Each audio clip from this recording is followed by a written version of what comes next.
Kerala vision cable ടിവിയിൽ ചില പ്രേക്ഷകർക്ക് 24 ലഭ്യമല്ല എന്ന പരാതി അറിയുന്നു. 24-നൊപ്പം തുടരാൻ റിമോട്ടിൽ ചാനൽ 19 അമർത്തുക. പ്രിയപ്പെട്ട പ്രേക്ഷകരെ, രാവിലെ മുതൽ സംഭവിച്ച വാർത്തകളുടെ തലക്കെട്ടുകൾ അതൊക്കെയാണ്. ഒരുപാട് പ്രിയപ്പെട്ട പ്രേക്ഷകർ നല്ല ദിവസം പറയുന്നു. അപ്പോൾ എല്ലാവർക്കും ഒരിക്കൽ കൂടി നല്ല ദിവസം ആശംസിക്കുന്നു. ആദ്യ വാർത്തയിലേക്ക്. സിനിമാ മേഖലയിലെ സ്ത്രീകളുടെ പ്രശ്നങ്ങൾ പഠിച്ച് ജസ്റ്റിസ് ഹേമ കമ്മിറ്റിയുടെ റിപ്പോർട്ട് പുറത്തു വന്നതിന് പിന്നാലെ സർക്കാർ വെട്ടിലാവുന്നു. റിപ്പോർട്ടിൽ പരാമർശിക്കുന്ന ലൈംഗികാരോപണങ്ങൾ കേസെടുക്കാൻ സർക്കാരിന് സമ്മർദ്ദമേറുകയാണ്. നിയമ നടപടി സ്വീകരിക്കുന്നതിൽ ചർച്ച നടക്കുന്നുവെന്നാണ് മന്ത്രിമാരുടെ വിശദീകരണം. റിപ്പോർട്ടിന്റെ അടിസ്ഥാനത്തിൽ കേസെടുക്കാനാവില്ല എന്നാണ് പോലീസ് നിലപാട്. പോക്സോ കേസെടുക്കേണ്ട ലൈംഗികാതിക്രമങ്ങൾ വരെ സിനിമാ മേഖലയിൽ നടന്നുവെന്ന് ഹേമ കമ്മിറ്റി റിപ്പോർട്ടിൽ വ്യക്തമാക്കുന്നു. എന്നിട്ടും തുടർ നടപടികളിൽ സർക്കാർ ഉരുണ്ടുകളിക്കുകയാണെന്നാണ് വിമർശനം. വിശദമായ പരിശോധനയ്ക്ക് ശേഷം നിയമ നടപടിയിൽ തീരുമാനമെടുക്കുമെന്നാണ് നിയമമന്ത്രി പി രാജീവിന്റെ മറുപടി. സ്ത്രീ സമത്വം, സ്ത്രീ സുരക്ഷ, ഇത് സിനിമാ രംഗത്ത് വലിയ വെല്ലുവിളി നേരിടുന്നുണ്ട്. അത് പരിഹരിക്കുന്നതിനാവശ്യമായിട്ട് നടപടി സ്വീകരിക്കേണ്ടതുണ്ട്. അതിൽ സർക്കാരിന് യാതൊരു തരത്തിലുള്ള മടിയുമില്ല. മറ്റു കാര്യങ്ങൾ നിയമപരമായിട്ട് പോകേണ്ട കാര്യങ്ങൾ എന്തൊക്കെയാണ്, അത്തരം പ്രശ്നങ്ങളുണ്ടോ, അതെല്ലാം തന്നെ ആവശ്യമായ പരിശോധനയ്ക്ക് ശേഷം തീരുമാനിക്കും. സർക്കാരിന് വീഴ്ചയില്ലെന്ന സാംസ്കാരിക വകുപ്പ് മന്ത്രി സജി ചെറിയാന്റെ ന്യായീകരണം. കൂടുതൽ നടപടി ആവശ്യമെങ്കിൽ കോടതി പറയട്ടെ എന്നും മന്ത്രി. ഇപ്പോൾ പ്രസിദ്ധീകരിച്ച ഭാഗം നാളെ നമ്മൾ ഡിസ്കസ് ചെയ്യുന്നുണ്ട്. എന്താണ് അതിനകത്ത് പറഞ്ഞിട്ടുള്ള ഫാക്ട്സ്, ആ പറഞ്ഞ കാര്യങ്ങൾ വെച്ചുകൊണ്ട് തുടർ നടപടികളിലേക്ക് ഗവൺമെന്റ് പോകേണ്ട ഭാഗമുണ്ടെങ്കിൽ അതിന്റെ നിയമപരമായ കാര്യങ്ങൾ പരിശോധിച്ച് തുടർ നടപടിയിലേക്ക് പോകും. ഹേമ കമ്മിറ്റി റിപ്പോർട്ടിലെ വെളിപ്പെടുത്തലുകളുടെ മാത്രം അടിസ്ഥാനത്തിൽ കേസെടുക്കാനാവില്ല എന്നാണ് പോലീസ് നിലപാട്. റിപ്പോർട്ട് സർക്കാരിന് ലഭിച്ചപ്പോൾ തന്നെ പോലീസിന് കൈമാറിയിരുന്നു. നിയമപരമായ സാധ്യതകളില്ല എന്ന് ചൂണ്ടിക്കാട്ടി തിരിച്ചയക്കുകയായിരുന്നു. കേസെടുക്കാൻ കമ്മിറ്റി ശുപാർശ ചെയ്തിട്ടില്ലെന്നും പോലീസ് നിലപാട് അറിയിച്ചു. അതിനിടെ സിനിമാ നയം സംബന്ധിച്ച പഠനത്തിനായി കൺസൾട്ടൻസിയെ നിയമിക്കാൻ സാംസ്കാരിക വകുപ്പ് 1 കോടി രൂപ അനുവദിച്ചു. സിനിമാ കോൺക്ലേവ് ഉൾപ്പെടെയുള്ള കാര്യങ്ങളും സർക്കാരിന്റെ പരിഗണനയിലാണ്. 24 തിരുവനന്തപുരം. ഹേമ കമ്മിറ്റി റിപ്പോർട്ട് പുറത്തുവിടാൻ വൈകിയതിൽ സർക്കാരിനെതിരെ വിമർശനം ശക്തമാണ്. സർക്കാർ വേട്ടക്കാരുടെ സ്വകാര്യത സംരക്ഷിക്കുകയാണെന്ന് പ്രതിപക്ഷ നേതാവ് വി ഡി സതീശൻ കുറ്റപ്പെടുത്തി. റിപ്പോർട്ടിന്മേൽ നിയമ നടപടിക്ക് തടസ്സങ്ങളുണ്ടെന്ന ന്യായീകരണവുമായി മുൻ സിനിമാ മന്ത്രി എ കെ ബാലനും രംഗത്തെത്തി. എന്നാൽ റിപ്പോർട്ടിനെക്കുറിച്ച് പ്രതികരിക്കാതെ കേന്ദ്രമന്ത്രിയും നടനുമായ സുരേഷ് ഗോപി ഒഴിഞ്ഞുമാറി. ഗുരുതര ലൈംഗിക ക്രൂരതകൾ ഉൾപ്പെടെ ഉണ്ടായിരുന്നിട്ടും എന്തുകൊണ്ട് സർക്കാർ 5 വർഷം റിപ്പോർട്ടിന്മേൽ അടയിരുന്നു എന്നതാണ് ഉയരുന്ന വിമർശനം. ക്രിമിനൽ കുറ്റങ്ങളുടെ പരമ്പര സർക്കാർ മറച്ചുവെക്കുന്നുവെന്നും സർക്കാർ പൊതുസമൂഹത്തിന് മുന്നിൽ കുറ്റവിചാരണ ചെയ്യപ്പെടുമെന്നും വി ഡി സതീശൻ. ഇത്രയും വലിയ ഗുരുതരമായ കുറ്റകൃത്യം നടന്നിട്ട് സിനിമാ കോൺക്ലേവാണ് നടത്തുന്നത്. ആരെയാണ് സാംസ്കാരിക മന്ത്രി വിഡ്ഢിയാകുന്നത്? ഇരകളോടൊപ്പമാണോ വേട്ടക്കാരുടെ ഒപ്പമാണോ? സർക്കാർ വേട്ടക്കാരുടെ ഒപ്പമാണ്. വ്യക്തിപരമായ മൊഴികൾ സർക്കാരിന് ലഭിച്ചിട്ടില്ലെന്നും പൊതുവായ റിപ്പോർട്ടിന്റെ അടിസ്ഥാനത്തിൽ നടപടിയെടുക്കാൻ സർക്കാരിനാകില്ലെന്നും മുൻ സാംസ്കാരിക വകുപ്പ് മന്ത്രി എ കെ ബാലൻ. ഗവൺമെന്റിന്റെ മുമ്പിൽ ഈ റിപ്പോർട്ടിന്റെ രക്ത ചുരുക്കം മാത്രമേ ഉള്ളൂ. ഈ റിപ്പോർട്ടിലേക്ക് എത്തിച്ച മൊഴികളോ രേഖകളോ ഗവൺമെന്റിന്റെ മുമ്പിലില്ല. അതുമാത്രമല്ല, അത് പ്രസിദ്ധീകരിക്കില്ല, സ്വകാര്യതയെ ബാധിക്കുന്നതാണ് എന്നുള്ളത് അവർ ഉറപ്പ് കൊടുത്തിട്ടുമുണ്ട്. ഞങ്ങൾ തരുന്ന മൊഴി ഒരു രൂപത്തിലും പുറത്ത് പറയാൻ പാടില്ല എന്ന് മൊഴി കൊടുത്ത ആൾക്കാരും പറഞ്ഞിട്ടുണ്ട്. ഇതാണ് ഇതിൻ്റെ അകത്തുള്ള ഒരു പരിമിതി. എന്നാൽ നടൻ കൂടിയായ കേന്ദ്രമന്ത്രി സുരേഷ് ഗോപി വിഷയത്തിൽ പ്രതികരിക്കാതെ ഒഴിഞ്ഞുമാറി. സുരേഷ് ഗോപി കൂടി ഉൾപ്പെട്ട സമൂഹത്തിനെതിരെയാണ് ഇപ്പോഴത്തെ ആരോപണങ്ങളെന്നും സുരേഷ് ഗോപി പ്രതികരിക്കണമെന്നും നോവലിസ്റ്റായ സാറ ജോസഫ് പ്രതികരിച്ചു. അപ്പോൾ നമുക്കൊരു MP ഉണ്ടല്ലോ, സിനിമാ മേഖലയിൽ പ്രവർത്തിക്കുന്ന ഒരു MP ഉണ്ട്. അദ്ദേഹം എന്തെങ്കിലും പറഞ്ഞിട്ടുണ്ടോ എന്ന് എനിക്കറിയില്ല. ഞാൻ പറഞ്ഞിട്ടുണ്ടോ? പ്രതികരിച്ചില്ല. അപ്പോൾ അദ്ദേഹവും കൂടി ഉണ്ടായിരുന്ന ഒരു മേഖലയെക്കുറിച്ചിട്ടാണ് ഈ പറയുന്നത്. ഹേമ കമ്മിറ്റി റിപ്പോർട്ടിൽ ഇരട്ടത്താപ്പ് ആരോപണം ഉയർത്തി സർക്കാരിനെതിരെ പ്രതിഷേധം സംഘടിപ്പിക്കാനും പ്രതിപക്ഷം ആലോചിക്കുന്നുണ്ട്. 24 തിരുവനന്തപുരം. ആ റിപ്പോർട്ട് പുറത്തു വന്നതിന് പിന്നാലെ തുടർ നടപടിയിൽ ആലോചന തുടങ്ങുന്ന WCC. ഇന്ന് ചേരുന്ന യോഗത്തിൽ നിയമ നടപടിയെക്കുറിച്ച് WCC ചർച്ച ചെയ്യും. ഗൗരവമേറിയ വെളിപ്പെടുത്തലുകൾ പുറത്തു വന്നിട്ടും സർക്കാരിന്റെ ഭാഗത്ത് ഉത്തരവാദിത്തമുള്ള പ്രതികരണം ഉണ്ടായില്ല എന്നാണ് ചലച്ചിത്ര പ്രവർത്തകരുടെ പൊതുവിമർശനം. റിപ്പോർട്ടിന്റെ വെളിച്ചത്തിൽ സമാന്തര നിയമ നടപടിയുമായി മുന്നോട്ട് പോകണോ എന്ന് ആലോചിക്കാനാണ് WCC യോഗം.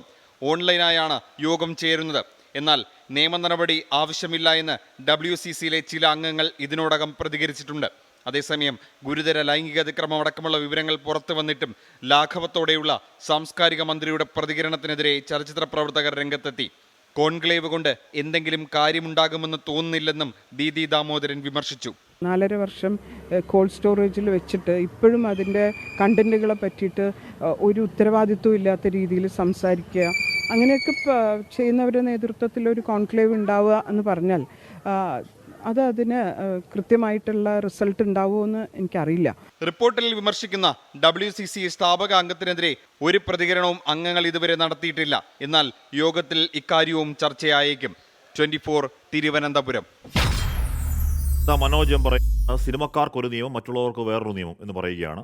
ഒരുപാട് പ്രതിഷേധം 5 വർഷം കഴിഞ്ഞിട്ടും പരിശോധിച്ച് കഴിഞ്ഞില്ല ഏമാനെ എന്ന് ചോദിക്കുന്നു അബൂബക്കർ ഇബ്രാഹിം. പ്രതികരണശേഷി നഷ്ടപ്പെട്ടു എന്ന് സുജാത ദാസ് പറയുന്നു. അപ്പോൾ ഈ വിഷയത്തിൽ നമ്മുടെ പ്രിയപ്പെട്ട പ്രേക്ഷകർ ഇന്നലെ മുതൽ തന്നെ അവരുടെ ധാർമ്മിക രോഷം അവർ അറിയിക്കുന്നുണ്ട്. അത് സ്വാഭാവികമാണ്. ആ റിപ്പോർട്ടിൻ്റെ വിശദാംശങ്ങൾ അറിഞ്ഞാൽ തന്നെ വല്ലാത്ത രോഷം അത് മനുഷ്യരായി പറഞ്ഞ ആർക്കും സ്വാഭാവികമാണ്. എന്തായാലും സർക്കാരിനെ രൂക്ഷമായി വിമർശിക്കുന്നു പ്രതിപക്ഷം. റിപ്പോർട്ട് പൂഴ്ത്തിവെച്ച സംസ്ഥാന സർക്കാരാണ് ഏറ്റവും വലിയ കുറ്റക്കാരൻ എന്ന് മുൻ പ്രതിപക്ഷ നേതാവ് രമേശ് ചെന്നിത്തല കുറ്റപ്പെടുത്തി. തെറ്റ് ചെയ്തവരുടെ പേര് പറഞ്ഞില്ലെങ്കിൽ മാന്യന്മാർ സംശയത്തിന് നിഴലിലാകുമെന്ന് കെ മുരളീധരനും നടപടി വേഗത്തിൽ വേണമെന്ന് ശശി തരൂർ MP പറഞ്ഞു. സാംസ്കാരിക മന്ത്രി സജി ചെറിയാൻ രാജിവെക്കണമെന്ന് BJP നേതാവ് V മുരളീധരൻ ആവശ്യപ്പെട്ടു. സമത്വം, തുല്യത, സ്ത്രീകളെ ഉന്നതിയിലെത്തിക്കുക എന്നതാണ് സർക്കാർ നിലപാടെന്നായിരുന്നു CPIM സംസ്ഥാന സെക്രട്ടറി MV ഗോവിന്ദന്റെ പ്രതികരണം. 4 വർഷക്കാലം ഹേമ കമ്മിറ്റി റിപ്പോർട്ട് പൂഴ്ത്തിവെച്ച ഗവൺമെൻറ്റാണ് ഏറ്റവും വലിയ കുറ്റക്കാരൻ. മാത്രവുമല്ല, ആ റിപ്പോർട്ടിനകത്തെ വളരെ പ്രധാനപ്പെട്ട ഗുരുതരമായ കാര്യങ്ങൾ എന്തിനാണ് മറച്ചു വെച്ചത്? നമ്മൾ കാര്യം മനസ്സിലാക്കേണ്ടത്, പോസ്കോ കേസുകളോ സ്ത്രീപീഡന കേസുകളോ വെളിവായാൽ അതിൻ്റെ പേരിൽ സർക്കാർ അടിയന്തരമായ നടപടിയാണ് സ്വീകരിക്കേണ്ടത്. അതാണ് അതിൻ്റെ നിയമവശം. അപ്പം നിയമപരമായി തന്നെ സർക്കാരിന് ഈ റിപ്പോർട്ട് കിട്ടിയപ്പോൾ തന്നെ സ്ത്രീപീഡനം, പോസ്കോ കേസുകൾ ഉൾപ്പെടെയുള്ളത് ഉണ്ടോ എന്ന് പരിശോധിച്ച് അതിൻ്റെ പേരിൽ കേസ് രജിസ്റ്റർ ചെയ്ത് നടപടി സ്വീകരിക്കുകയാണ് വേണ്ടത്. അത് ചെയ്യാതെ 4 വർഷം പൂഴ്ത്തി വെച്ചിട്ട് ഇപ്പോൾ പുറത്ത് വന്ന ശേഷം ഞങ്ങൾ ആ മീറ്റിംഗ് വിളിച്ചു, ഈ മീറ്റിംഗ് വിളിച്ചു, ഞാൻ കോൺഫറൻസ് നടത്താൻ പോകുന്നു എന്ന് പറഞ്ഞിട്ട് എന്ത് കാര്യം? ഏത് ഫീൽഡിലാണെങ്കിലും തെറ്റ് ചെയ്യുന്നവരെ പുറത്തു കൊണ്ടുവരണം. ഏത് ഫീൽഡാണെങ്കിലും. ഇപ്പോൾ സോളാർ റിപ്പോർട്ട് വന്നപ്പോൾ പ്രസിദ്ധീകരിക്കാൻ 4 ആഴ്ച പോലും എടുത്തിട്ടില്ല. തെറ്റ് ചെയ്തവരെ പുറത്ത് പറഞ്ഞില്ലെങ്കിൽ എല്ലാവരും അതേ രീതിയിൽ കണക്കാക്കും. എല്ലാവരും സംശയത്തിൻ്റെ നിഴലാവും. മാന്യന്മാർ പോലും സംശയത്തിൻ്റെ നിഴലാവും. ഗുരുതരമായിട്ടുള്ള ലൈംഗിക കുറ്റകൃത്യങ്ങൾ നടന്നു എന്ന് അറിഞ്ഞിട്ടും അതിന് സംബന്ധിച്ചിട്ടുള്ള ഒരു നടപടിയും എടുക്കാത്ത സാംസ്കാരിക വകുപ്പ് മന്ത്രി, അത് നേരത്തെ ഉണ്ടായിരുന്ന മന്ത്രി ശ്രീ AK ബാലനാണെങ്കിലും ഇപ്പോഴത്തെ മന്ത്രി ശ്രീ സജി ചെറിയാനാണെങ്കിലും പിണറായി സർക്കാരിലെ ഈ 2 മന്ത്രിമാരും ഗുരുതരമായിട്ടുള്ള കൃത്യവിലോപമാണ് നടത്തിയിട്ടുള്ളത്. ഭരണഘടനയുടെ സത്യപ്രതിജ്ഞയുടെ തന്നെ ലംഘനം നടത്തിയിട്ടുള്ള സജി ചെറിയാൻ ഇനി ന്യായീകരണം പറഞ്ഞ് അധികാരത്തിൽ പിടിച്ചു നിൽക്കാൻ ശ്രമിക്കുന്നതിന് പകരം ഈ തരത്തിലുള്ള ഗുരുതരമായിട്ടുള്ള കൃത്യവിലോപം കാണിച്ചിട്ടുള്ള കുറ്റകൃത്യത്തിന് കൂട്ടുനിന്നിട്ടുള്ള സജി ചെറിയാൻ രാജിവെക്കണം. ജസ്റ്റിസ് ഹേമ കമ്മിറ്റി റിപ്പോർട്ട് ഗവൺമെൻറ്റിൻ്റെ ഇച്ഛാശക്തി തന്നെയാണ് അത് പുറത്തു വരാൻ ഇടയാക്കിയത്.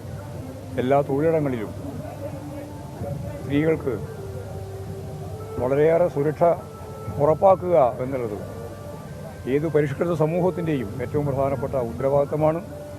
ഗവൺമെൻറ്റും ആ രീതിയിലുള്ള ഫലപ്രദമായ ഇടപെടലിലേക്ക് തന്നെയാണ് നീങ്ങിക്കൊണ്ടിരിക്കുന്നത്. സർക്കാരിന് ഒരു സംശയമില്ല, സർക്കാർ ജനങ്ങളുടെ ഒപ്പമാണ്. അതുപോലെ തന്നെ ഈ തുല്യതയ്ക്ക് വേണ്ടിയിട്ടാണ്, അതുപോലെ സ്ത്രീ സമൂഹത്തിൻ്റെ ഉന്നതിക്ക് വേണ്ടിയിട്ടാണ് സർക്കാർ പ്രവർത്തിക്കുക. അതിൻ്റെ എല്ലാ പ്രഖ്യാപിത നിലപാടുകളും അങ്ങനെയാണ്. സംസ്ഥാന മന്ത്രി ഉൾപ്പെടെ സിനിമാ മേഖലയിലെ 15 അംഗ പവർ ഗ്രൂപ്പാണ് ഹേമ കമ്മിറ്റി റിപ്പോർട്ട് പുറത്തുവരാതിരിക്കാൻ കാരണമെന്ന് സംവിധായകൻ വിനയൻ. വിഷയം ചർച്ച ചെയ്യാനുള്ള കോൺക്ലേവ് മുന്നിൽ പവർ ഗ്രൂപ്പ് ആണെങ്കിൽ വലിയ പ്രതിഷേധമുണ്ടാകുമെന്നും വിനയൻ പറഞ്ഞു. അന്ന് ആ മീറ്റിംഗിൽ പ്രസംഗിച്ച, ഇന്നത്തെ മന്ത്രി ഉൾപ്പെടെയുള്ള ആവേശത്തോടെ പ്രസംഗിച്ച ആ 15 പവർ ഗ്രൂപ്പിലുള്ളവർ തന്നെയാണ് ഇന്നും മലയാള സിനിമയിൽ ഈ തെമ്മാടിത്തരങ്ങൾ കിട്ടിയെന്നുള്ളത്. ഈ കോൺക്ലേവ് നടത്തുമ്പോൾ അതിൻ്റെ മുന്നിലും ഈ 15 അംഗ പവർ ഗ്രൂപ്പാണെങ്കിൽ ബഹുമാന്യായ സജി ചെറിയാൻ വലിയ പ്രതിഷേധം ഉണ്ടാകും. അപ്പോൾ പവർ ഗ്രൂപ്പ് ആരാണ്? അതിന് നേതൃത്വം നൽകുന്നത് ആരാണ്? ഇപ്പോഴും ആരെങ്കിലുമൊക്കെ സർക്കാർ സ്ഥാനങ്ങളിലോ അല്ലെങ്കിൽ പുരസ്കാരം നേടിയവരിലോ ഒക്കെ ഉണ്ടോ എന്നൊക്കെയുള്ള സംശയം സമൂഹത്തിൽ വ്യാപകമായി വരുന്നു. നമുക്ക് കാത്തിരുന്ന് കാണാം. ആ സമ്മർദ്ദത്തിന് മുന്നിൽ ആ റിപ്പോർട്ടിന്മേൽ സർക്കാർ എടുക്കാൻ പോകുന്ന നടപടികൾ എന്തൊക്കെയാണെന്ന് കാത്തിരുന്ന് കാണാം. മറ്റൊന്ന് 2 വാർത്തകളിലേക്ക് പോയാൽ, ആരോഗ്യ പ്രവർത്തകരുടെ സുരക്ഷയ്ക്ക് പ്രത്യേക ദൗത്യ സംഘത്തിന് രൂപം നൽകി സുപ്രീം കോടതി. നാവികസേന മെഡിക്കൽ വിഭാഗം മേധാവിയുടെ നേതൃത്വത്തിലാണ് സംഘം. വിദഗ്ധ ഡോക്ടേഴ്സ് ദൗത്യ സംഘത്തിന്റെ ഭാഗമാകും. ആരോഗ്യ പ്രവർത്തകരുടെ സുരക്ഷയ്ക്ക് ദേശീയ പ്രോട്ടോകോൾ വേണമെന്നും കോടതി. വനിതാ ഡോക്ടറുടെ കൊലപാതകത്തിൽ ബംഗാൾ സർക്കാരിന്റെ വീഴ്ചകൾ സുപ്രീം കോടതി എണ്ണി പറയുകയാണ്. FIR രജിസ്റ്റർ ചെയ്തതിലെ കാലതാമസവും പ്രിൻസിപ്പലിനെതിരായ നടപടികളിലെ പിഴവും ചൂണ്ടിക്കാട്ടിയായിരുന്നു വിമർശനം. കേസിന്റെ തൽസ്ഥിതി വിവരം മറ്റന്നാൾ അറിയിക്കണമെന്ന് CBIക്ക് കോടതി നിർദ്ദേശം നൽകി. ആർ രാധാകൃഷ്ണൻ ചേരുന്നു സുപ്രീം കോടതി. ആർക്കെ, ഈ വിഷയത്തിൽ ഇടപെടേണ്ട ഗൗരവത്തോടെ ഏറ്റവും തീക്ഷ്ണമായി തന്നെ കോടതി ഇടപെടുന്നു എന്ന് തന്നെ മനസ്സിലാക്കണ്ടേ? തീർച്ചയായിട്ടും ഹാഷ്മി. കാരണം കോടതിയുടെ വാക്കുകൾ അത്രമാത്രം ശക്തവും വ്യക്തവുമാണ്. കാരണം കോടതി പറഞ്ഞത് ഈ കേസുമായി ബന്ധപ്പെട്ട് ഡോക്ടർമാർക്ക് എതിരെ ഉണ്ടായ അക്രമ സംഭവങ്ങൾ, ആരോഗ്യ പ്രവർത്തകർക്ക് നേരെ ഉണ്ടായിക്കൊണ്ടിരിക്കുന്ന വ്യത്യസ്തങ്ങളായിട്ടുള്ള സാമൂഹ്യ വിരുദ്ധരുടെ ഭാഗത്തു നിന്നുള്ള അക്രമങ്ങൾ, ഇത് എല്ലാം നേരിടാനായിട്ട് അവരെ സഹായിക്കാൻ നിയമമില്ല അഥവാ നിയമ സംവിധാനങ്ങൾ അഭാവമാണ് എന്ന് കരുതുന്നെങ്കിൽ അങ്ങനെയല്ല. നിങ്ങളുടെ സുരക്ഷിതത്വം ഉറപ്പാക്കാൻ, ചീഫ് ജസ്റ്റിസ് പറഞ്ഞ വാക്കുകൾ ഉദ്ധരിച്ചു പറഞ്ഞാൽ, നിങ്ങളുടെ സംരക്ഷണം ഉറപ്പാക്കാൻ ഞങ്ങൾ ഇവിടെയുണ്ട്, നിങ്ങൾ കർമ്മധീരരായി നിങ്ങളുടെ സേവനത്തിൽ മുന്നോട്ട് പോവുക എന്നുള്ളതാണ് കോടതിയുടെ ഭാഗത്തു നിന്ന് ഉണ്ടായത്. കോടതി ചോദിച്ച വളരെ പ്രധാനപ്പെട്ട ഒരു കാര്യമുണ്ട്. ഇത്തരം പ്രശ്നങ്ങളെ ഇനി പരിഗണിക്കാൻ ഇനി മറ്റൊരു സംഭവം ഇതേ രീതിയിൽ ഉണ്ടാകാനായിട്ടുള്ള കാത്തിരിപ്പ് ആവശ്യമാണോ എന്നൊരു ചോദ്യം കൂടി കോടതി ചോദിച്ചു. ഏറ്റവും ശക്തമായിട്ടുള്ള നിരീക്ഷണങ്ങളാണ് കോടതിയുടെ ഭാഗത്ത് നിന്ന് ഉണ്ടായിരിക്കുന്നത്. ഇതുമായി ബന്ധപ്പെട്ടിട്ടുള്ള എല്ലാ നടപടിക്രമങ്ങളും കോടതി വളരെ കൃത്യമായിട്ട് വിവരിച്ചുകൊണ്ടാണ് ആ നടപടികളിലേക്ക് കടന്നത്. ഇങ്ങനെയൊരു സ്വമേധയാ കേസ് എടുക്കാനുണ്ടായ സാഹചര്യത്തെ സംബന്ധിച്ചാണ് ആമുഖമായി സുപ്രീം കോടതി വിവരിച്ചത്. ചീഫ് ജസ്റ്റിസ് പറഞ്ഞത് ഈ കേസുമായി ബന്ധപ്പെട്ട് കോടതിക്കുണ്ടായ ഏറ്റവും ഗൗരവകരമെന്ന് വിലയിരുത്തേണ്ട സാഹചര്യം, ഈ സംഭവം ഉണ്ടായതിനു ശേഷം ഇരയ്ക്ക് ലഭിക്കേണ്ട സാമാന്യ നീതി പല കോണുകളിൽ നിന്ന്, പോലീസിന്റെ ഭാഗത്തു നിന്നാണെങ്കിലും അത് ഒപ്പം ഈ പ്രിൻസിപ്പലിന്റെ ഭാഗത്തു നിന്നാണെങ്കിലും അതൊന്നും ലഭിക്കാത്ത ഒരു സാഹചര്യം ഉണ്ടാകുന്നു. ഇര വീണ്ടും ക്രൂശിക്കപ്പെടുന്നു എന്ന് തോന്നുന്ന വിധത്തിലേക്ക് കാര്യങ്ങൾ മാറുന്നു. പ്രതിഷേധം ഉണ്ടാകുന്ന ഘട്ടത്തിൽ പ്രതിഷേധക്കാരെ തല്ലിച്ചതച്ചാൽ പ്രശ്നങ്ങളെല്ലാം പരിഹരിക്കപ്പെട്ടു എന്ന് വരുത്തി തീർക്കാൻ സർക്കാർ അതിനു വേണ്ടിയിട്ട് ശ്രമിക്കുന്നു എന്നതടക്കമുള്ള കാര്യങ്ങൾ വിലയിരുത്തിയാണ് കോടതി ഈ കേസ് സ്വമേധയാ എടുക്കാൻ തീരുമാനിച്ചത് എന്നാണ് സുപ്രീം കോടതി വ്യക്തമാക്കിയത്. കോടതി ഓരോ കാര്യങ്ങളും ഈ കേസിന്റെ നാൾവഴികളിൽ ഇതുവരെ സംഭവിച്ചത് ഇഴകീറി പരിശോധിച്ചു എന്ന് നമുക്ക് പറയാൻ സാധിക്കും. കോടതി ഏറ്റവും അടിസ്ഥാനമായിട്ട് നടത്തിയ നിരീക്ഷണം, ഈ കേസിൽ FIR രജിസ്റ്റർ ചെയ്യാനായിട്ട് അസ്വാഭാവികമായിട്ടുള്ള കാലതാമസം ഉണ്ടായി എന്നുള്ളതാണ്. 8:45 ഈ സംഭവം ഉണ്ടായി ആ ദിവസം പുലർന്ന് 8:45 പോസ്റ്റ്മോർട്ടം പൂർത്തിയായി ഈ ഭൗതിക ശരീരം ബന്ധുക്കൾക്ക് കൈമാറുന്നു. പക്ഷേ FIR രജിസ്റ്റർ ചെയ്ത സമയം പരിശോധിച്ചു കഴിഞ്ഞാൽ ഒരുപക്ഷെ നിയമ സംവിധാനം നിലനിൽക്കുന്ന അല്ലെങ്കിൽ നിയമവ്യവസ്ഥ നിലനിൽക്കുന്ന ഒരു സംവിധാനത്തിൽ ഉചിതമല്ലാത്ത ഒരു വൈകലുണ്ടായി.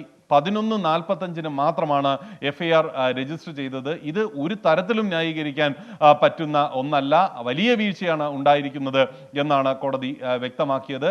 അതിനൊപ്പം തന്നെയാണ് ആ ഘട്ടത്തിൽ ഈ വിഷയവുമായി ബന്ധപ്പെട്ട് പ്രിൻസിപ്പലിന്റെ ഭാഗത്ത് നിന്ന് ഉണ്ടായ പ്രതികരണം, എങ്ങനെയാണ് ആ പ്രിൻസിപ്പൽ ഉടനെ ഇത് ആത്മഹത്യയാണ് എന്ന് പറയുന്ന വിധത്തിലേക്ക് എത്തിച്ചത്. അദ്ദേഹത്തിന് ഇങ്ങനെ ഒരു നിരീക്ഷണം, സാധാരണഗതിയിൽ ഒരു ഡോക്ടറെ സംബന്ധിച്ച് ഒരു ഘട്ടത്തിലും ഇത്തരത്തിൽ ഒരു പ്രതികരണം അദ്ദേഹം നടത്തുന്നതല്ല, നടത്തേണ്ടതല്ല, നടത്തരുതാത്തതാണ്. അങ്ങനെയുള്ള ഒരു സാഹചര്യത്തിൽ ആ പ്രതികരണം ഉണ്ടാകുന്നു. അതിന് പിന്നിൽ എന്താണ് താല്പര്യം എന്നത് അടക്കമുള്ള കാര്യങ്ങളാണ്. സുപ്രീം കോടതി ശരിയാവണ്ണം ആ വിഷയത്തെ പരിഗണിക്കുകയാണ്, എണ്ണി പറയുകയാണ് പിഴവുകൾ. കൊൽക്കത്ത ഡോക്ടറുടെ കൊലപാതകത്തെ തുടർന്നുള്ള പ്രതിഷേധത്തിന്റെ പശ്ചാത്തലത്തിൽ ബംഗാൾ രാജ്ഭവനിൽ കൺട്രോൾ റൂം ആരംഭിച്ചു. കൊല്ലപ്പെട്ട ഡോക്ടറുടെ പിതാവുമായി ഗവർണർ CV ആനന്ദബോസ് ഫോണിൽ സംസാരിച്ചു. RG കർ മെഡിക്കൽ കോളേജിലെ സാമ്പത്തിക ക്രമക്കേടുകൾ അന്വേഷിക്കാൻ പ്രത്യേക അന്വേഷണ സംഘത്തെ ബംഗാൾ സർക്കാർ നിയോഗിച്ചത് വിവാദമായി. ബൽറാം നെടുങ്ങാടി വിവരങ്ങൾ വച്ചിരുന്നു. ബൽറാം, ഒരുപക്ഷേ പണ്ട് ഡൽഹിയിൽ കണ്ട സ്ത്രീ മുന്നേറ്റ പ്രതിഷേധത്തിന് ശേഷം രാജ്യം ശ്രദ്ധിക്കുന്ന വലിയ ഒരു പ്രതിഷേധമായി രൂപപ്പെടുന്നു RG കർ ആശുപത്രിയിലെ കൊലപാതകവും തുടർ സംഭവങ്ങളും. അത് ഏതളവിൽ ഏത് എക്സ്റ്റൻറ്റ് പോകുമെന്ന് കരുതണം ബൽറാം?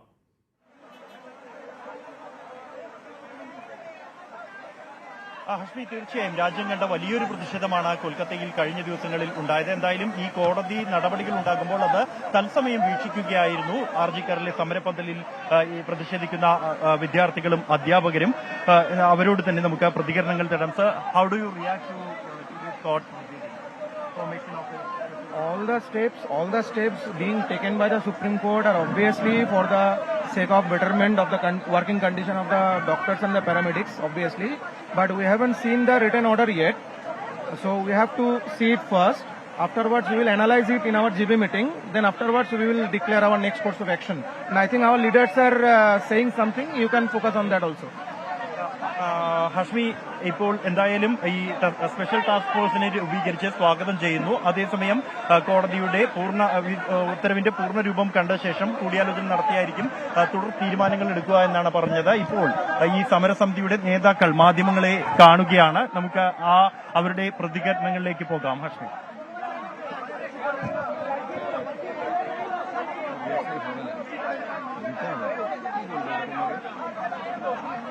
এই তাহলে কি একটু বৃষ্টি থেমে গেলে করবে?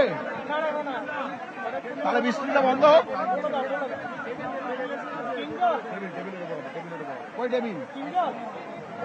കൊൽക്കത്ത ഡോക്ടറുടെ കൊലപാതകത്തെ തുടർന്ന് വലിയ പ്രതിഷേധം, സമാനതകളില്ലാത്ത വലിയ പ്രതിഷേധം. അന്ന് ജന്തർ മന്ദറിലൊക്കെ നമ്മൾ കണ്ട നിർഭയ മൂവ്മെന്റിന് സമാനമായ വലിയ പ്രതിഷേധം രാജ്യം സാക്ഷ്യം വഹിക്കുന്ന ദിവസങ്ങളാണ്. ഡോക്ടറുടെ കൊലപാതകത്തെ തുടർന്നുള്ള പ്രതിഷേധത്തിന്റെ പശ്ചാത്തലത്തിലാണ് ബംഗാൾ രാജ്ഭവനിൽ കൺട്രോൾ റൂം ആരംഭിച്ചത്. അടുത്ത തുടർ സമര നടപടികൾ എന്തൊക്കെയാണെന്ന് അല്പസമയത്തിനകം സമരക്കാർ പറയും എന്നാണ് പ്രതീക്ഷ. മഹാരാഷ്ട്രയിലെ ബദലാപൂരിൽ 2 നഴ്സറി വിദ്യാർത്ഥിനികൾ സ്കൂളിൽ ബലാത്സംഗത്തിനിരയായതിൽ വമ്പൻ പ്രതിഷേധം. പ്രതിഷേധക്കാർ ട്രെയിൻ തടഞ്ഞു.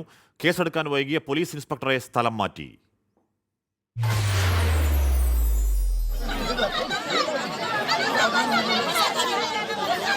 ഇക്കഴിഞ്ഞ ഓഗസ്റ്റ് 12, 13 തീയതികളിലാണ് ബദലാപൂരിലെ ആദർശ് വിദ്യാമന്ദിറിൽ കേസിനാസ്പദമായ സംഭവം നടന്നത്. സ്കൂളിലെ ശുചീകരണ തൊഴിലാളി ശുചിമുറിയിൽ വെച്ച് ലൈംഗികാതിക്രമം നടത്തിയെന്നാണ് കേസ്. കുട്ടികളുടെ പെരുമാറ്റത്തിൽ രക്ഷിതാക്കൾക്ക് സംശയം തോന്നിയതോടെയാണ് സംഭവം പുറത്തറിയുന്നത്. കാര്യങ്ങൾ വിശദമായി ചോദിച്ചറിഞ്ഞ ശേഷം കുട്ടികളെ ആശുപത്രിയിൽ എത്തിച്ച് ലൈംഗികാതിക്രമം സ്ഥിരീകരിച്ചു. എന്നാൽ പരാതിയുമായി സ്റ്റേഷനിലെത്തിയിട്ടും കേസെടുക്കാൻ പോലീസ് മടിച്ചെന്ന് രക്ഷിതാക്കൾ ആരോപിക്കുന്നു. 12 മണിക്കൂറിലേറെ കാത്തുനിന്ന ശേഷമാണ് എഫ്ഐആർ ഇട്ടതും പ്രതിയായ അക്ഷയ് ഷിൻഡെ എന്ന 23-കാരനെ പോലീസ് അറസ്റ്റ് ചെയ്തതും. പ്രതി ഈ മാസം ആദ്യമാണ് സ്കൂളിൽ ജോലിക്ക് ചേർന്നത്. സ്കൂളിലേക്ക് ഇന്ന് മാർച്ച് നടത്തിയ രക്ഷിതാക്കൾക്കൊപ്പം നാട്ടുകാരും ചേർന്നതോടെയാണ് വൻ പ്രതിഷേധമായത്. കേസ് ഒത്തുതീർക്കാൻ സ്കൂൾ മാനേജ്മെന്റും പോലീസുമെല്ലാം ശ്രമിച്ചെന്നാണ് ആരോപണം. പ്രതിഷേധക്കാർ ബദലാപൂർ റെയിൽവേ സ്റ്റേഷനിൽ ട്രെയിൻ തടഞ്ഞു. കേസെടുക്കാൻ വൈകിയതിന് ബദലാപൂർ സ്റ്റേഷനിലെ ഇൻസ്പെക്ടറെ സ്ഥലം മാറ്റിയിട്ടുണ്ട്. 24 മുംബൈ. ഒരു നടനെയും താൻ ഇടപെട്ട് വിലക്കിയിട്ടില്ലെന്ന് പറയുകയാണ് മന്ത്രി K B Ganesh Kumar. Serial നടീനടന്മാരുടെ സംഘടന ആത്മാ പ്രസിഡന്റ് താനാണ്. അങ്ങനെ ഒരു പരാതി ഉണ്ടെങ്കിൽ ആ നടൻ ആരാണെന്ന് പറയട്ടെ എന്നും കെ ബി ഗണേഷ് കുമാർ പറഞ്ഞു. അങ്ങനെ നടന്മാരെ ഒതുക്കിയിട്ട് ഞാൻ അറിയുന്നില്ല, എൻ്റെ അറിവിലില്ല. പിന്നെ എന്താ പറയുന്നത് എനിക്കറിയത്തില്ല. ആൾക്കാരെ പറ്റി ഒന്നും പറഞ്ഞൂടെ. ഞാനാണ് ആത്മയുടെ പ്രസിഡന്റ് ആയിരുന്ന ആൾ. ഇപ്പോഴും ഞാൻ തന്നെ പ്രസിഡന്റ്. ഞങ്ങളാരെയും വിലക്കിയിട്ട് എനിക്കറിയില്ല. അങ്ങനെ ഒരു നടൻ വന്നെന്നോ അയാളെ വിലക്കിയിട്ട് ഒരാളെയും ആത്മയിൽ ആരെയും വിലക്കാറില്ല. ഇന്നുവരെ ടെലിവിഷനിൽ അഭിനയിക്കാൻ വിലക്കാൻ ഒക്കത്തില്ലല്ലോ. ഈ ടെലിവിഷൻ ആരാണ് അഭിനയിക്കുന്നത് തീരുമാനിക്കുന്നത്? ചാനൽ. നിങ്ങൾ ചാനലുകാർ തന്നെയല്ലേ? അതിനെ എടുത്താൽ പോരെ. നമുക്കങ്ങനെ വിലക്കാൻ പറ്റും? ചാനൽ ആവശ്യപ്പെടുകയാണ് ഇന്ന ആളുകൾ അഭിനയിക്കാം എന്നല്ലേ? നിങ്ങൾ അറിയാത്ത കാര്യമല്ലല്ലോ, ചാനലുകാർക്ക് അറിയാമല്ലോ.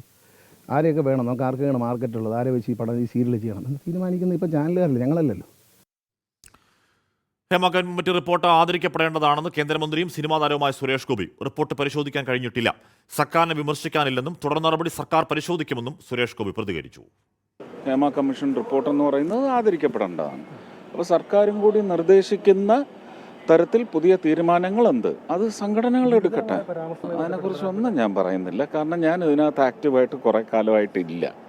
അപ്പോൾ അതുകൊണ്ട് തന്നെ എനിക്ക് ഇതിനകത്ത് ഇപ്പം നിലവിലുള്ള വീഴ്ചകൾ എന്താണ്, പലരും കംപ്ലൈൻറ്റ് ചെയ്ത് പുറത്തു പോയപ്പോഴും എനിക്കൊന്നും പറയാനുണ്ടായിരുന്നില്ല. അതുകൊണ്ട് ആ സ്ഥിതി തുടരുന്നു. വെൽക്കം ബാക്ക് പ്രിയപ്പെട്ട പ്രേക്ഷകരെ. ഇവിടെ ഒരു പ്രേക്ഷക സജിത്ത് ചോദിക്കുന്നു, WCC ഉണ്ടാക്കാൻ മുമ്പിൽ നിന്ന് പിന്നീട് പ്രഖ്യാപിത ലേഡി സൂപ്പർ സ്റ്റാർ WCC പൊളിക്കാൻ നിന്ന് എന്തേ മിണ്ടുന്നില്ലേ എന്നൊക്കെ ചോദിക്കുന്നുണ്ട്. ആ ചോദ്യത്തിനൊന്നും വലിയ കഥയുണ്ടോ എന്നറിയില്ല. ആ ചോദ്യങ്ങൾക്കൊക്കെ അപ്പുറം WCC ഒറ്റിയവരാരെങ്കിലും ഉണ്ടോ എന്ന ചോദ്യങ്ങൾക്കൊക്കെ അപ്പുറം ആ ചോദ്യങ്ങൾ കൂടുതൽ ചർച്ചയാവുന്നത് നമ്മുടെ ലക്ഷ്യത്തിലേക്കുള്ള വഴിക്ക് തടസ്സമാവുകയുള്ളൂ. ഈ റിപ്പോർട്ട് ഗുരുതര കണ്ടെത്തുള്ള റിപ്പോർട്ടാണ്. അതിൽ കുറ്റക്കാർ ശിക്ഷിക്കപ്പെടുമോ, അതിൽ തുടർ നടപടി എന്താണ് എന്നതിലേക്ക് തന്നെ ആ ചർച്ച നീങ്ങുന്നതാകും. ആ റിപ്പോർട്ടിനോട് നീതി കാണിക്കാൻ കഴിയുക എന്നാണ് തോന്നുന്നത്. വ്യക്തിപരമായ തോന്നലാണ് കേട്ടോ. വയനാട് മുണ്ടക്കൈ ഉരുൾപൊട്ടൽ ദുരിതബാധിതരുടെ താൽക്കാലിക പുനരധിവാസം നീളുന്നു. ക്യാമ്പുകളിൽ കഴിയുന്നവരോട് സ്വമേധയാ വീട് കണ്ടെത്താനാണ് ആവശ്യപ്പെട്ടിരിക്കുന്നത്. എന്നാൽ സർക്കാർ നിശ്ചയിച്ച വാടകയ്ക്ക് മേപ്പാടി വൈത്തിരി മേഖലയിൽ വീട് കിട്ടാനില്ലാത്ത പ്രതിസന്ധിയാണ്. കേരള ഗ്രാമീൺ ബാങ്ക് മുണ്ടക്കൈ ചൂരൽമല മേഖലയിൽ 16 കോടി രൂപയുടെ വായ്പ നൽകിയതിന്റെ കണക്ക് 24 കിട്ടി. 10 സ്കൂളുകളിലായാണ് ക്യാമ്പുകൾ പ്രവർത്തിക്കുന്നത്. വൈകാതെ അവിടെ ക്ലാസുകൾ ആരംഭിക്കണം. അതിനുള്ളിൽ പുനരധിവാസവും നടക്കണം. ഒരു വ്യക്തത കുറവുണ്ട് ദുരന്ത ബാധിതർക്ക്. അതുകൊണ്ട് തന്നെ ഈ വേദനകൾക്കിടയിലും വാടക വീട് അന്വേഷിച്ച് പരക്കം പായുകയാണവർ. ചൂരൽമല സ്വദേശിയാണ് രേവതി. പുതുതായി നിർമ്മിച്ച വീട് പൂർണ്ണമായും ഉരുൾ കൊണ്ടുപോയി. മേപ്പാടി ഹയർ സെക്കൻഡറി സ്കൂളിലെ ക്യാമ്പിൽ നിന്ന് സ്വമേധയാ വാടക വീട് കണ്ടെത്താനാണ് ഇപ്പോൾ പറയുന്നത്. അന്വേഷിച്ചു നടക്കാത്ത സ്ഥലമില്ലെന്ന് പറഞ്ഞ രേവതി ആശങ്ക പങ്കുവച്ചു. നമുക്കൊന്നും കിട്ടാനില്ല. ഇവിടെ എവിടെയും വീടില്ല. ഇവിടെ നമ്മൾ അന്വേഷിച്ച് മേപ്പാടി തൊട്ട് ഇങ്ങോട്ടേക്ക് ഇപ്പോൾ 3-4 ദിവസമായിട്ട് അതിൻ്റെ ബാക്കിലാണ്. അപ്പോൾ ഒന്നും ക്ലിയർ ആയിട്ടില്ല. പക്ഷേ ചിലടത്ത് പോകുമ്പോൾ അവർ അഡ്വാൻസ് ആയിട്ട് ഒത്തിരി പൈസ ചോദിക്കുന്നുണ്ട്. നമുക്കതില്ല. പിന്നെ വാടകയും കൂടുതലാണ് ചോദിക്കുന്നത്. 9,000, 8,000 അങ്ങനെയൊക്കെയാണ് വാടക വയ്ക്കുന്നത്. നമുക്കത് കൊടുക്കാൻ പറ്റില്ല. സർക്കാർ കണ്ടെത്തിയ വാടക കെട്ടിടങ്ങളിലേക്ക് എന്നു മുതൽ മാറ്റി തുടങ്ങും? മേപ്പാടി, വൈത്തിരി തുടങ്ങിയ സമീപ പ്രദേശങ്ങളിലേക്ക് മാറ്റി താമസിപ്പിക്കുന്നവരുടെ മുൻഗണന എങ്ങനെയാണ്? വാടക ഇനത്തിൽ നൽകുന്ന 6,000 രൂപ എത്ര കാലം സർക്കാർ നൽകും എന്നീ കാര്യങ്ങളിലും വ്യക്തത വരണം. 975 പേരാണ് നിലവിൽ ക്യാമ്പുകളിൽ കഴിയുന്നത്. 404 പേർ സ്വമേധയാ കണ്ടെത്തിയ വാടക വീടുകളിലേക്കോ ബന്ധുവീടുകളിലേക്കോ 2 ദിവസത്തിനുള്ളിൽ മടങ്ങി. ക്യാമ്പിലുള്ള ആളുകൾക്കനുസരിച്ച് വാടക വീട് കണ്ടെത്തുന്നതിൽ കാലതാമസമുണ്ടായെന്ന് ടി സിദ്ദിഖ് MLA. ഉരുൾപൊട്ടലുണ്ടായ ചൂരൽമല മുണ്ടക്കൈ പ്രദേശത്ത് കേരള ഗ്രാമീൺ ബാങ്ക് നൽകിയത് 16 കോടിയുടെ വായ്പയാണ്. 2000-ഓളം പേർക്കാണ് ഈ വായ്പകൾ നൽകിയത്. വായ്പയെടുത്ത മരിച്ച 36 പേരെ തിരിച്ചറിഞ്ഞു. മറ്റു കണക്കുകൾ ശേഖരിച്ചു വരുന്നു. ടീം 24 വയനാട്. ഉരുൾപൊട്ടലുണ്ടായ ചൂരൽമല മുണ്ടക്കൈ പ്രദേശങ്ങളിലൂടെ ഇപ്പോഴും സൈക്ലിംഗ് നടത്തുന്ന ഒരാളുണ്ട്, ചൂരൽമല സ്വദേശി അജയ്. പക്ഷേ ഇപ്പോൾ അദ്ദേഹം യാത്ര ചെയ്യുമ്പോൾ കയ്യിലൊരു കവറുണ്ടാകും. അതിൽ മിണ്ടാപ്രാണികൾക്കുള്ള ഭക്ഷണമാണ്.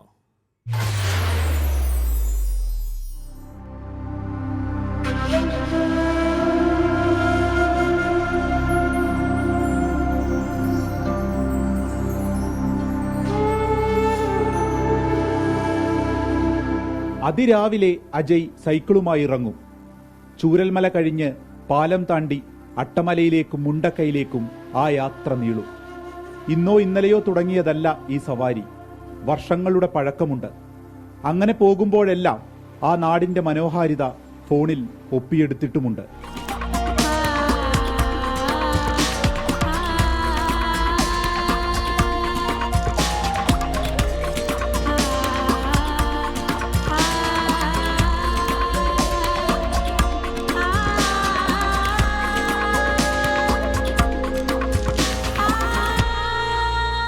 ഇതെല്ലാം നഷ്ടപ്പെട്ടത് ഒറ്റ രാത്രി കൊണ്ടാണ്.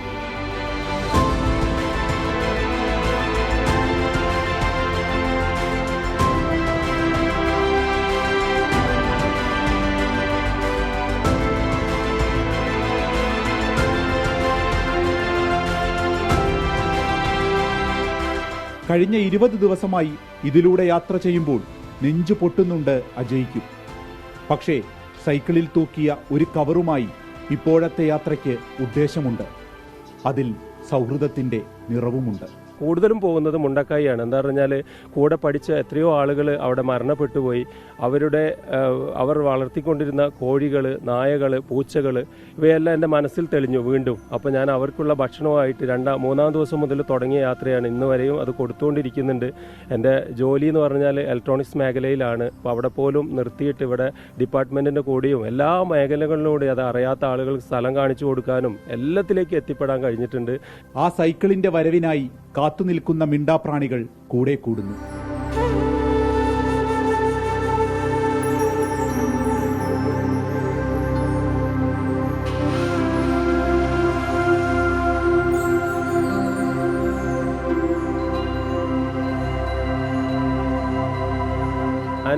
ഞാൻ എൻ്റെ യാത്ര എന്ന് പറഞ്ഞാൽ ഒരു 5:30-6 മണിക്ക് ഞാൻ ടൗണിലുണ്ടാവും. ആ സമയത്ത് എന്നെ കൊണ്ടാവുന്നതെല്ലാം ചെയ്തിട്ടേ ഇനി ഷോറൂമിലേക്ക് പോവുള്ളൂ എന്നുള്ളൊരു തീരുമാനത്തിൽ തന്നെയാണ് ഇപ്പോഴും ഉള്ളത്.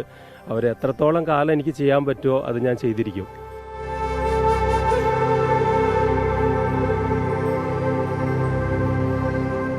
അജയ് എടുത്ത വീഡിയോകളിൽ കാണാം ഈ നാടിന്റെ സൗന്ദര്യം.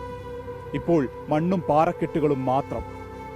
ഈ കാഴ്ചകൾ മാഞ്ഞു പോകട്ടെ, വീണ്ടും പച്ചപ്പ് വരട്ടെ. അഭിത്തിനൊപ്പം വിപിൻ സി വിജയൻ, 24 വയനാട്.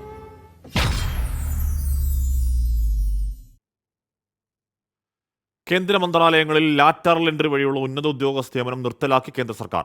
സഖ്യകക്ഷികളുടെ സമ്മർദ്ദത്തിന് വഴങ്ങിയാണ് തീരുമാനമെന്ന് സൂചന.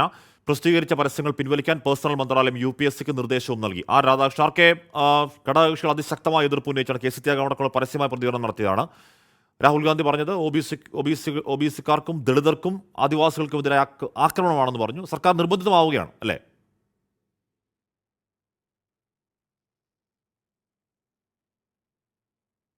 അശ്വിൻ, നമുക്ക് അങ്ങനെ തന്നെ പറയേണ്ടി വരും. കാരണം ഈ തീരുമാനം കൈക്കൊണ്ടത് അഥവാ ഈ തീരുമാനത്തിന് അടിസ്ഥാനമായ പരസ്യം പബ്ലിഷ് ചെയ്തത് UPSC ആണ്. UPSCക്കാണ് ഇപ്പോൾ പേഴ്സണൽ മന്ത്രാലയം നിർദ്ദേശം നൽകിയിരിക്കുന്നത്. ആ പരസ്യങ്ങൾ പിൻവലിക്കുക എന്ന നിർദ്ദേശമാണ് നൽകിയിരിക്കുന്നത്. 40 തസ്തികകളിലാണ് ലാറ്ററൽ എൻട്രി വഴി നിയമനം നടത്താനായിട്ട്, അതും ഉന്നത കേന്ദ്ര സർക്കാർ പദവികളിലാണ് ഈ 40 തസ്തികകളും വരുന്നത്. ആ തസ്തികകളിൽ നിയമനം നടത്താനായിട്ടുള്ള നിർദ്ദേശമായിരുന്നു UPSCയുടെ ഭാഗത്ത് നിന്ന് ഉണ്ടായത്. അതുമായി ബന്ധപ്പെട്ടുള്ള നടപടിക്രമങ്ങൾ പ്രസിദ്ധീകരിച്ച് ഇന്നലെ ഉത്തരവ് ഉണ്ടാവുകയും സമാനമായിട്ട് ചില മാധ്യമങ്ങളിലൊക്കെ ഇത് സംബന്ധിച്ചിട്ടുള്ള പരസ്യങ്ങൾ പ്രത്യക്ഷപ്പെടുകയും ചെയ്തിരുന്നു. തുടർന്നാണ് വളരെ ശക്തമായിട്ടുള്ള പ്രതിഷേധം പ്രതിപക്ഷത്തിന്റെ ഭാഗത്തു നിന്നും ഒരു വിഭാഗം ഘടകകക്ഷികളുടെ, ഇന്ത്യയുടെ ഭാഗമായിട്ടുള്ള ഘടകകക്ഷികളുടെ ഭാഗത്തു നിന്നും ഉണ്ടാകുന്നത്. നമുക്ക് മനസ്സിലാക്കാനായിട്ട് സാധിക്കുന്നത് ഈ RSSനും ഈ വിഷയത്തോട് അനുകൂല സമീപനമായിരുന്നില്ല എന്നുള്ളതാണ്. ഇതെല്ലാം പരിഗണിച്ചുകൊണ്ടാണ് കേന്ദ്ര സർക്കാർ ഇപ്പോൾ ഒരു തീരുമാനത്തിലേക്ക് എത്തിയിരിക്കുന്നത്. പേഴ്സണൽ മന്ത്രി ഇതിനകം തന്നെ UPSCക്ക് രേഖാമൂലം കത്ത് നൽകിയിരിക്കുന്നു.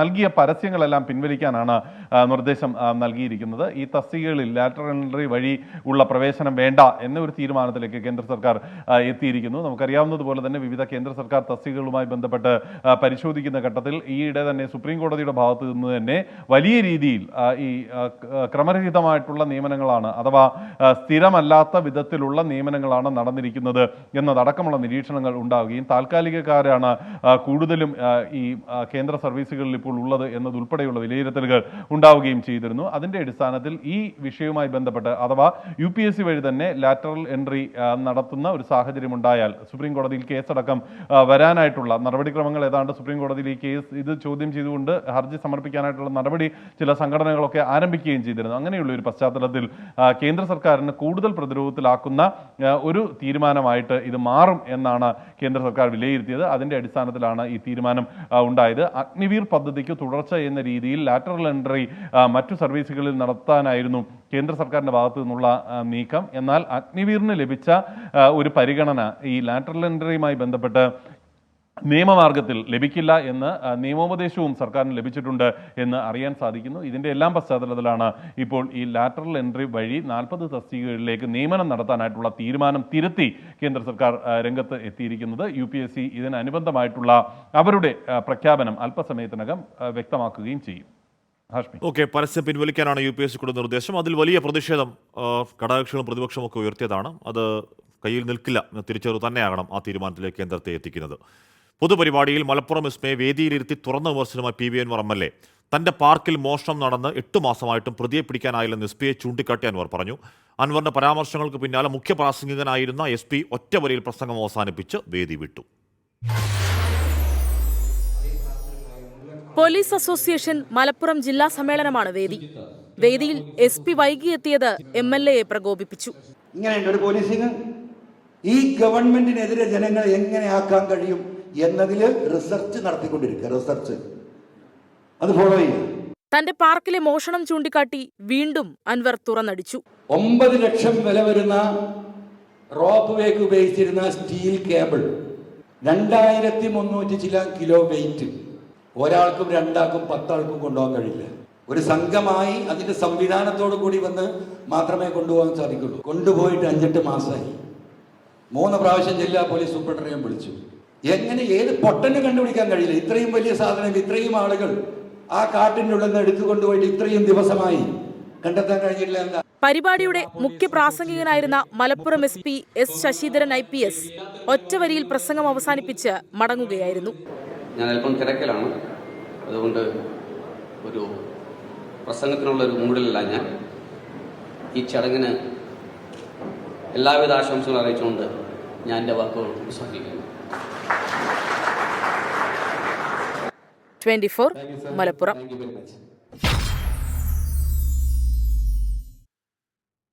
KSFയുടെ മലപ്പുറം വളാഞ്ചേരി ശാഖയിൽ മുക്കുമണ്ണം പണയം വെച്ച് വൻ തട്ടിപ്പ്. 1,48,000 രൂപയാണ് നഷ്ടപ്പെട്ടത്. സ്വർണം പരിശോധിക്കുന്ന ഗോൾഡ് അപ്രൈസർ ഉൾപ്പെടെ 5 പേർക്കെതിരെ പോലീസ് കേസെടുത്തു.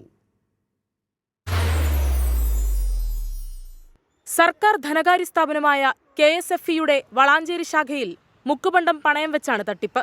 കഴിഞ്ഞ വർഷം ഒക്ടോബർ 28-നും ഈ വർഷം ജനുവരി 18-നുമിടയിൽ 10 അക്കൗണ്ടുകളിലായി പണയം വെച്ചത് 222 പവനോളം മുക്കുപണ്ടം. 4 അംഗ തട്ടിപ്പ് സംഘത്തിന് ശാഖയിലെ ഗോൾഡ് അപ്രൈസറുടെ സഹായം ലഭിച്ചെന്നാണ് സൂചന. 1,48,996 രൂപയാണ് സംഘം തട്ടിയെടുത്തത്. ശാഖാ മാനേജറുടെ പരാതിയിൽ ഗോൾഡ് അപ്രൈസർ ഉൾപ്പെടെ 5 പേർക്കെതിരെ വളാഞ്ചേരി പോലീസ് കേസെടുത്തു.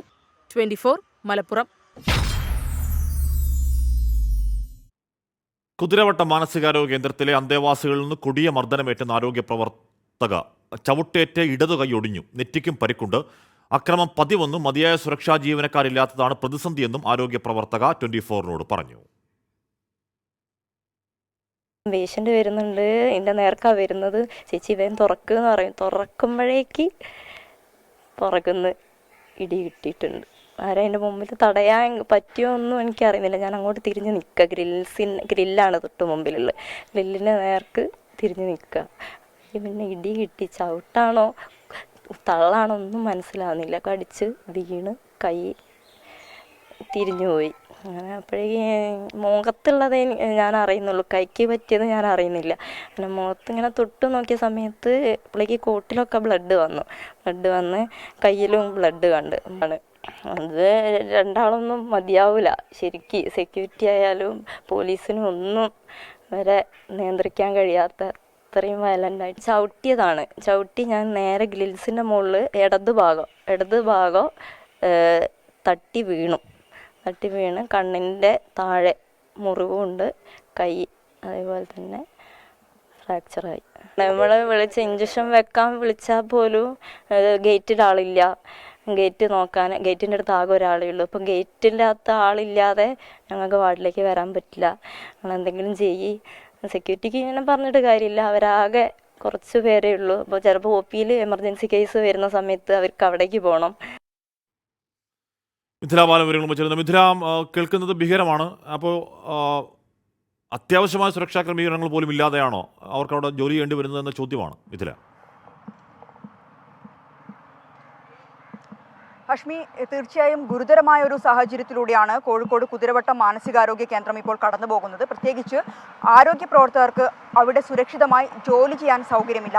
രോഗികളുടെ ഭാഗത്തും അല്ലെങ്കിൽ അവിടുത്തെ അന്തേവാസികളുടെ ഭാഗത്തുനിന്നും സ്ഥിരം ഇത്തരത്തിലുള്ള ക്രൂരമർദ്ദനം ഇവർക്ക് ഏൽക്കേണ്ടി വരുന്നു.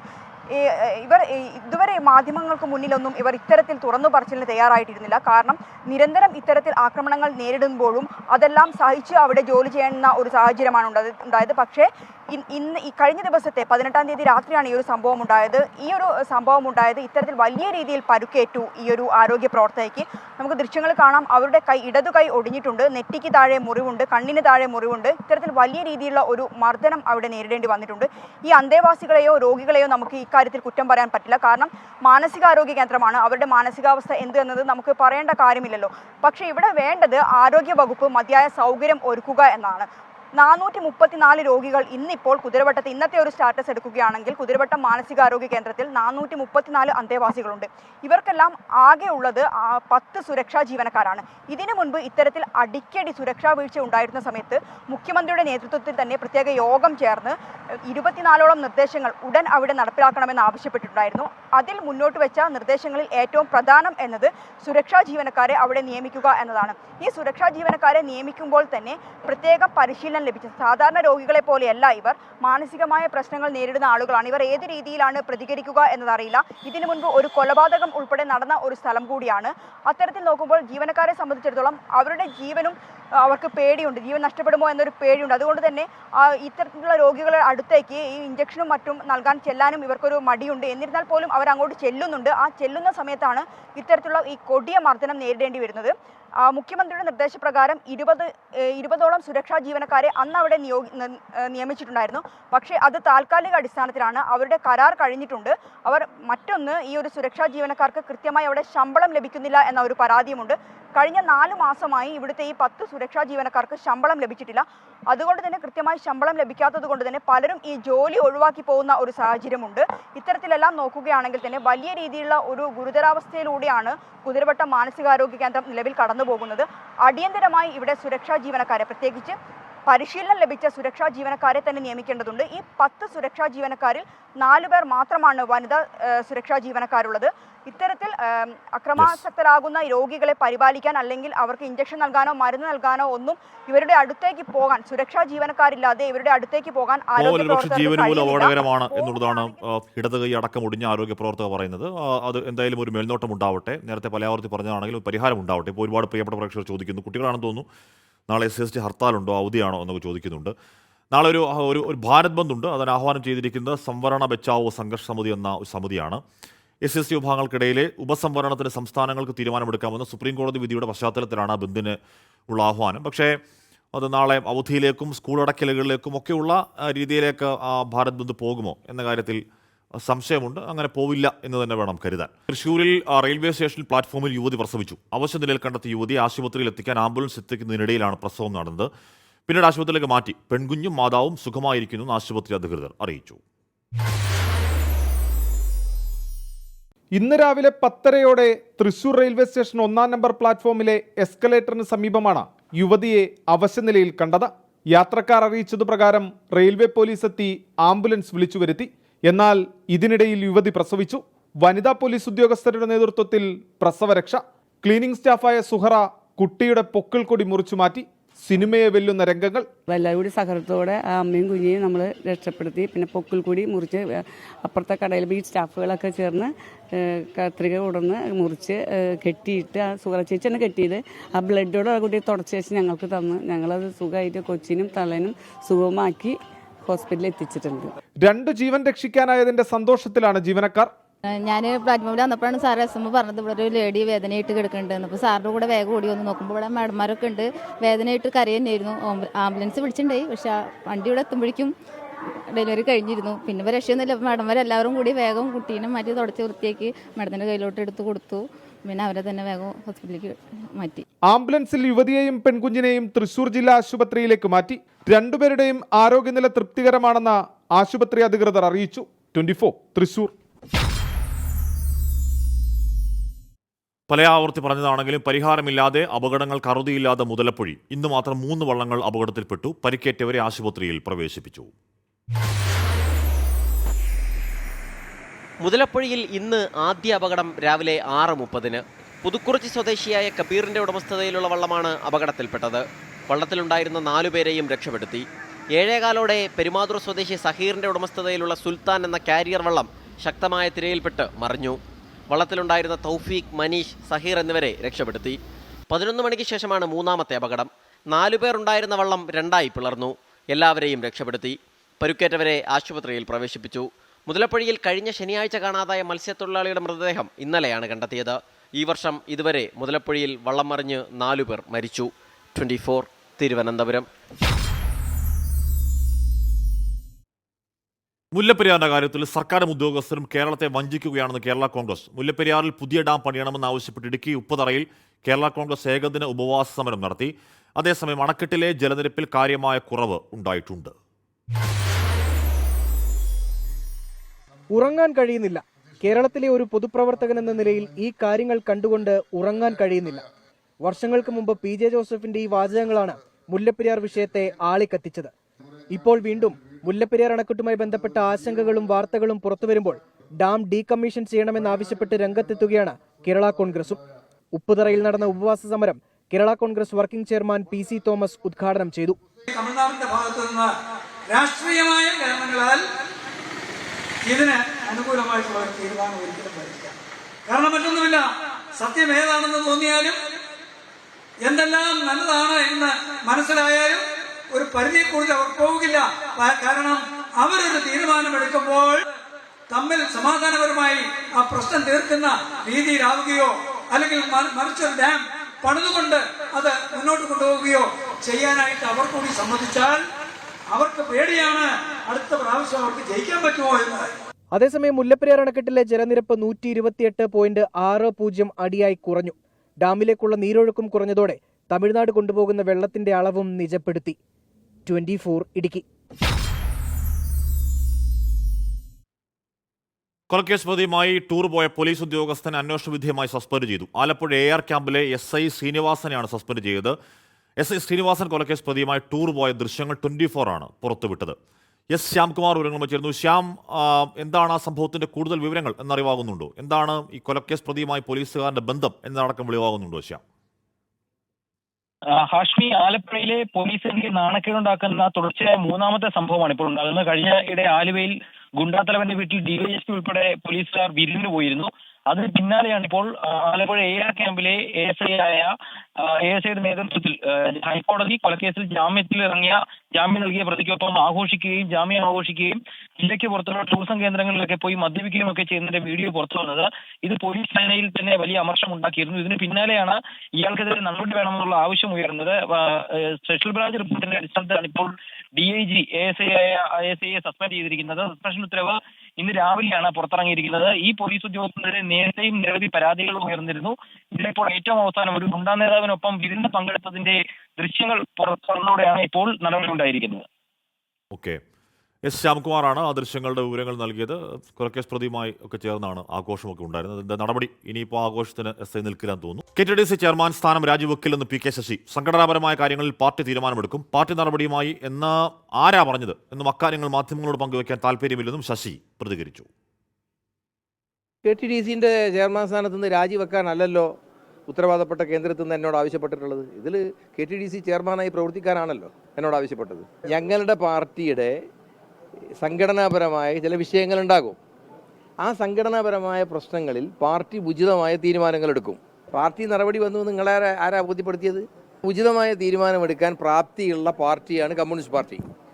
പാർട്ടി എടുക്കുന്ന തീരുമാനങ്ങളും പാർട്ടിയിൽ നടക്കുന്ന സംഘടനാപരമായ ചർച്ചയും ഒന്നും മാധ്യമങ്ങളുമായിട്ട് പങ്കുവെക്കാൻ ഞാൻ സന്നദ്ധനല്ല. ഓക്കെ, ഒരുപാട് പ്രേക്ഷകരെ, അപ്പോൾ നമ്മുടെ ഒരുപാട് പേർ ഹർത്താലുണ്ടോ ബന്ധുണ്ടോ ചോദിക്കുന്നുണ്ട്. നാളെ ബന്ധുണ്ട്, പക്ഷേ നിങ്ങൾ ഈ പ്രതീക്ഷിക്കുന്ന മട്ടിൽ അവധി ഉണ്ടാകുന്ന തരത്തിലുള്ള ഒരു എന്താണ് ബന്ധു അത്ര ശക്തമായ ബന്ധമാകുമോ എന്നൊക്കെ സംശയമാണ്. ഉണ്ടാകില്ലെന്ന് തന്നെ പറയാം. അപ്പോൾ നമ്മുടെ ആ ഉച്ചവാർത്ത തൽക്കാലം പൂർണ്ണമാകുന്നു.